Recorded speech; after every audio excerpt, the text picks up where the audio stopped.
Hai sobat malam, kembali lagi di Malam Bercerita.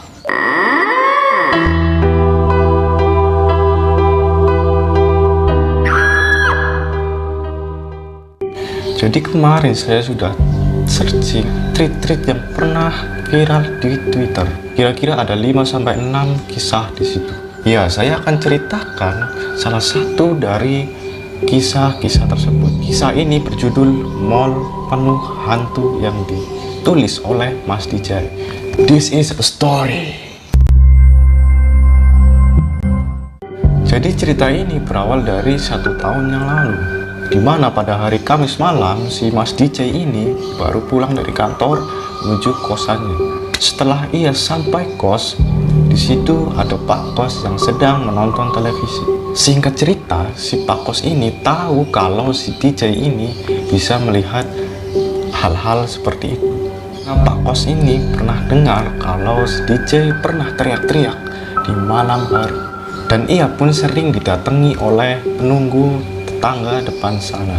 Lalu si Pak Kos ini pun cerita mengenai dirinya yang pernah jadi satpam di mall tersebut. Mulai dari sini saya akan sebut Pak Kos Satpam biar lebih gampang nantinya. Waktu itu Pak Kos Satpam lagi jaga malam dan nggak tahu kalau malam itu adalah malam satu suruh yang jaga banyak dan dibagi per section mall. Dan ia dapat temen yang memang cukup penakut. Pas jam 11 malam akhirnya mereka pun melakukan patroli. Biasanya mereka melakukan patroli dari lantai atas lalu ke lantai bawah. Waktu itu mall baru banget jadi.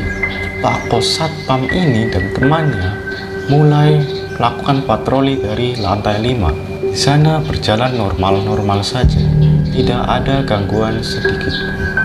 Karena lantai 5 memanglah lantai yang paling aman. Beres, mereka pun turun ke lantai 3A. Dan di lantai itu pun aman-aman saja. Hingga akhirnya di lantai 3, pas lift terbuka, Pak Kos ini nengok ke arah kiri. Ada toko buku di situ dan 2 pocong di sana.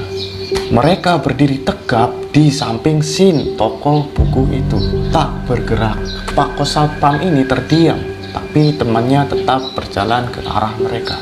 Dalam kondisi ini Pak Kos Satpam gak berani bilang ke temannya apa yang ia lihat, karena ia gak mau temannya itu ketakutan. Ia pun diam saja. Temannya itu berjalan tepat di sela-sela 2 pocong itu. Pak Kos Satpam ini mundur sebentar untuk memutari pocong tersebut. Mukanya rusak, matanya hitam. Pocong itu terus menatap Pak Kos Satpam seolah-olah ingin bercerita sesuatu. Lalu Pak Kos Satpam memutuskan untuk abai dan melanjutkan turun ke lantai 2. Sini cerita di skip sampai LG ya, karena di lantai 2 dan 1 tidak ada hal-hal yang ganjil dan aman-aman saja. Pas di LG di sana ada kedai roti. Kedai roti ini pas hari biasa sangat laku keras. Tahu kenapa? Ya, karena ada yang jagain di depan kedai itu. Sosok nenek-nenek tua berambut panjang memakai pakaian tradisional dengan lidah menjulur sampai ke lantai. What the fuck? Di sini Pak Kos Satpam tetap nggak mau kasih tahu temennya karena katanya kasihan dia. Nenek-nenek ini terus menatap dengan tajam sambil tangannya menunjuk ke arah bawah. Ada apa di sana? Ya, Mbak Kunti sudah siap di sana dengan rambut panjang, muka yang pucat dan senyum yang menawan. Ya, senyum. Dia hanya duduk di bangku kecil di ujung. Ada semacam ruang rahasia yang entah mengapa pada siang hari itu tak nampak. Temannya ini lebih dulu berjalan ke arah kanan. Entah mengapa Pak Kos Satpam ini berjalan ke arah kiri menuju ke Mbak Kunti tadi duduk. Ruang apakah itu? Pas Pak Kos Satpam melongok ruangan itu, ada bau bangkai, bukan hewan, tapi mayat manusia. Konon setelah dikonfirmasi, ada beberapa kuli bangunan yang tertimbun di situ saat pekerjaan gedung ini. Meninggal di situ. Karena nggak kuat, Pak Kosatom ini pun pergi dari tempat itu dan berjalan menyusul temannya tadi. Akhirnya patroli sampailah di basement. Pada waktu itu memang ruang security ada di basement. Berakhir, oh tidak, basement adalah tempat parkir. Temannya tadi duduk di suatu tempat. Tapi yang Pak Kos lihat bukanlah beton ataupun tempat duduk. Bergerak pelan di bawah pantat temannya itu. Ya, yang ia duduki adalah seonggok ular besar yang melingkar ke atas, mengelilingi ram parkiran itu.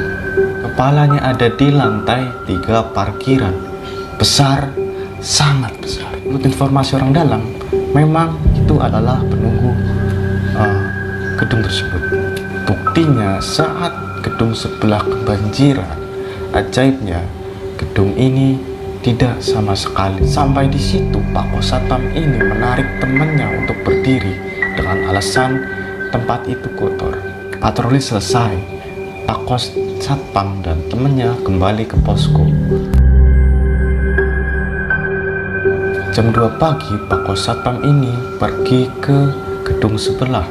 Niatnya cuma mau menikmati udara segar Jakarta, karena di depan sana ada pemandangan yang bagus. Pak Kosatpam menghadap ke jalan raya.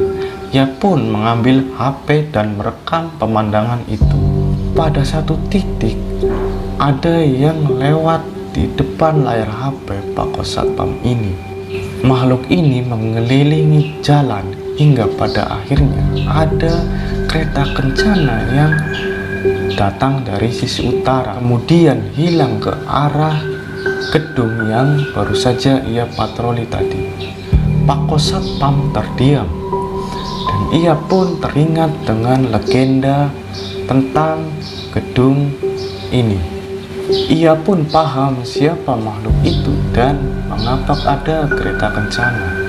Kata Pak Kosatpam, ada sekitar 1 atau 2 orang setiap harinya kesurupan. Pas mall ini baru dibuka, makanya di setiap pintu masuk mall, kalau diperhatikan di sana ada pot besar dengan daun yang berjari. Itu sebagai penangkal. Jadi intinya gedung tersebut punya banyak cerita. Kalau tidak percaya, silahkan datang ke lantai 2 mall tersebut. Karena penasaran, seminggu kemudian si DJ ini datang ke mall tadi yang diceritakan oleh Pak Kosatpam. Detail demi detail ia cek, dan benar, memang benar, 2 pocong itu sampai sekarang masih nongkrong di dekat sin toko buku. Nenek berlidah panjang masih nampak dan Mbak Kunti masih tetap duduk di sana. Dan pot besar yang ada tanaman berjari pun masih ada sampai sekarang. Si DJ selalu percaya bahwa di setiap ruangan, rumah, ataupun bangunan pasti ada yang menjaganya, termasuk gedung kantornya yang ada di Jayapura. Bagaimanakah kisah horor si DJ ini di kantornya di Jayapura? Apakah akan berlanjut? I don't know. Saya akan terus menceritakan kisah-kisah horor yang seru untuk kalian semua.